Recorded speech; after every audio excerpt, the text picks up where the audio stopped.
Nancy Guthrie has now been missing from her Tucson, Arizona home for more than 18 days, with investigators continuing to hold out hope that she is still alive. Since her disappearance, the case has taken several troubling turns, including reported ransom communications demanding millions of dollars, an expanding multi-agency investigation, and emotional video pleas from Guthrie's children urging whoever is responsible to bring their mother home safely. Federal authorities have released surveillance footage showing an armed, masked individual tampering with Guthrie's doorbell camera the night that she vanished. Investigators say the video may be critical to understanding what happened. He was going after an adult woman, 84 years old, frail physical condition. Still, that's not a 50-year-old child that you could go and snatch, pick up, and get out. So I thought it was interesting going there by himself, but this video showed us so much. First off, this guy was a bumbler. He was not a sophisticated operator. He had no plan for the camera, none whatsoever. He's wearing a pistol in a manner I have never seen after 30 years of being around firearms, anybody wear a firearm like that. So I don't know what was going on. But from a clue perspective, look what he gave us. He gave us basically his height.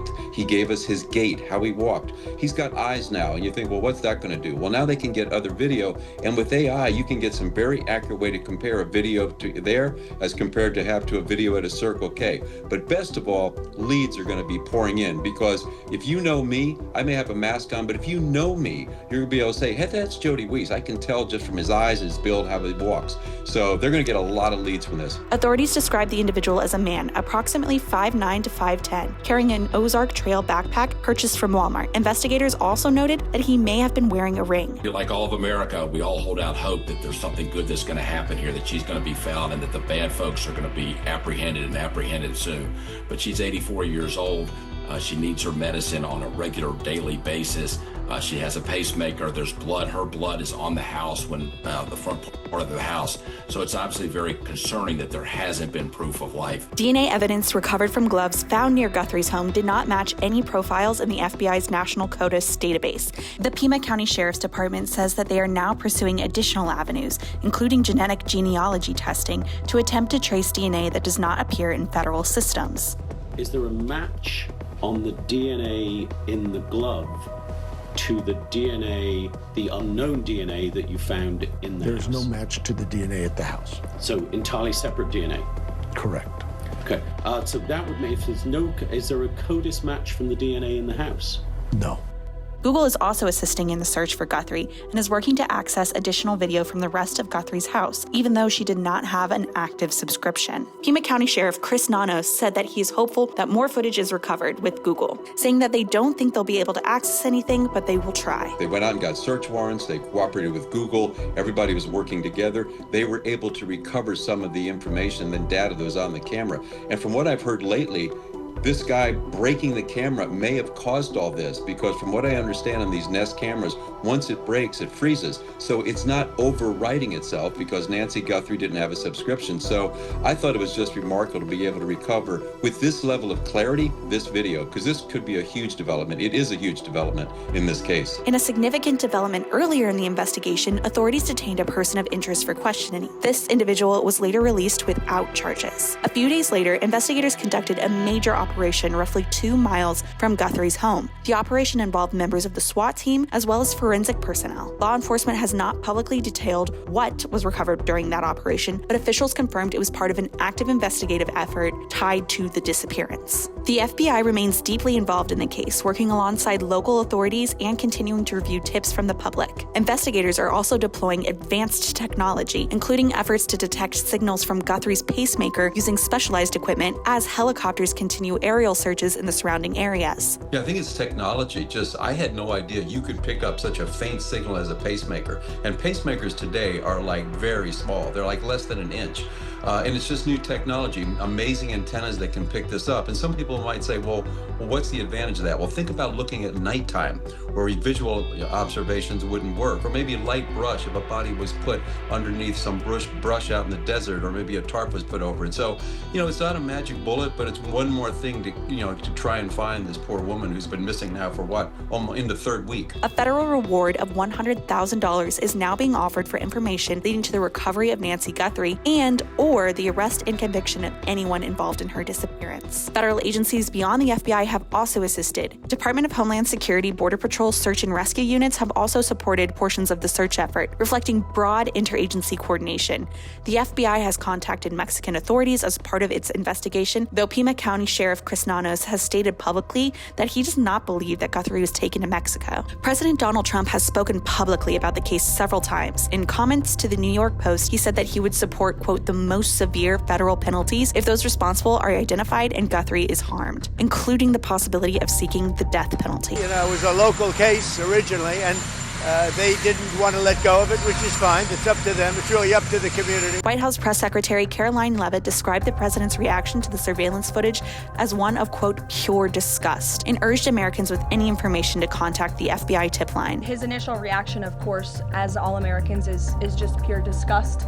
And again, it's heartbreaking to see now this footage really bring to life a story we've all been reading about.